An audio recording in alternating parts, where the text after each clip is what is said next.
আসুন মিস পারুলের চা পান করুন এবং জীবনের সেরা তৃপ্তি লাভ করুন। এই চা আপনার সর্বপ্রকার ব্যাধি মুক্ত করিবে।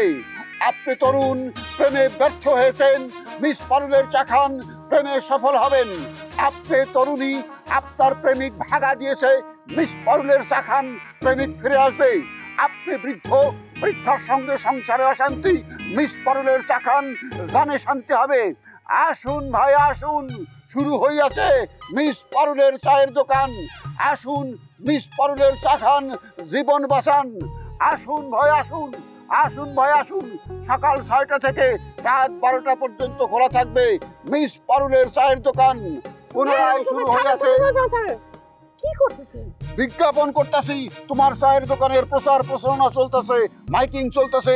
অপেক্ষা করো, আর একদিন 24 ঘন্টা পর এলাকার সমস্ত লোক তোমার দোকানে পিঁপড়ার মতো চা খাইতে আসবো। তুমি চা বেচা খুলাইতে পারবে না। আল্লাহ, বুঝতে পারছি। আপনি যে আমার সত্যি সত্যি ভালোবাসেন এটা আমি বুঝতে পারছি। আসেন, আপনার জন্য স্পেশাল করে চা বানাই দিই। এই রোদের মধ্যে ঘুরতেছেন, চা খাইয়া তারপর যায়।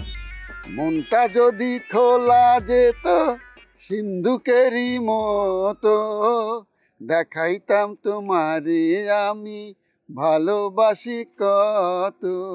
ও সোনা বন্ধুরে, ও প্রাণ বন্ধুরে। বুঝছি তো বুঝছি, আর গান গাওয়া লাগবে না। আসুন চা খেয়ে যান। আরে খালি চা খাবো না, মিষ্টি খাবো। বাজারে মাইকিং করে আসি, কাস্টমারের ঝড় তোমার দোকানে লাগুক, তারপর তুমি আমার মিষ্টি খাওয়াইবা, নিজের সাইডে খাওয়াইবা। আমার মিষ্টি চাইতে হইব না, কয়ে দিলাম, গ্যারান্টি। তোমার লাগে কথা কয়ে সময় নষ্ট করার সময় আমার হাতে নাই। আমি বাজারটা কভার করে আসি, দুনিয়ার মিশা চাচা করার মিক্সার বাজারে ছেড়ে দিয়ে আসি। বুঝছি, যান প্রচার করেন। এই চলো ভাই সাহেব, ভাই সাহেব, এই লোকের মাথা। আসুন আসুন, পারুলের দোকানের চা খান। মিতা, ঘটক সাহেব এসেছেন, উনি নাকি তোমার সাথে দেখা না করে যাবেন না, বসে আছেন। আমি তো ঘটককে আসতে বলিনি, আমার সাথে ওনার কি দরকার? আব্বা কি ঘটককে আসতে বলেছে? কি জানি, আমাকে তো বললো যে তোমার সাথে নাকি ওনার আগেও দেখা হয়েছে, আর দেখা হলেই নাকি তুমি ওনার পকেটে 1000 খানেক একটা নোট বুঝে দাও, সেই লোভই তো সে বসে আছে। আরে আমি তো 1000 টাকা দিয়েছিলাম তাড়াতাড়ি বিদায় করার জন্য, এখন উনি যে এটার জন্য এসে বসে থাকবে সেটা তো আমি জানি না। তুমি যেভাবে হোক ওনাকে একটু বিদায় করো। দেখো, আমি অনেক ট্রাই করছি, ইভেন তো আমি বললাম যে সে বাসায় নেই। উনি কি বলছে জানো? উনি বলছে যে ঠিক আছে, আমি অপেক্ষা করতেছি ওনার জন্য, আমার এত তাড়া নাই, আমি সন্ধ্যা পর্যন্ত বসে থাকতে পারবো, উনি আসুক, আমি ওনার সাথে দেখা করেই যাবো। আমার মনে হয় টাকার জন্যই ওয়েট করতেছে, টাকা দিবা তারপর সাথে সাথে চলে যাবে।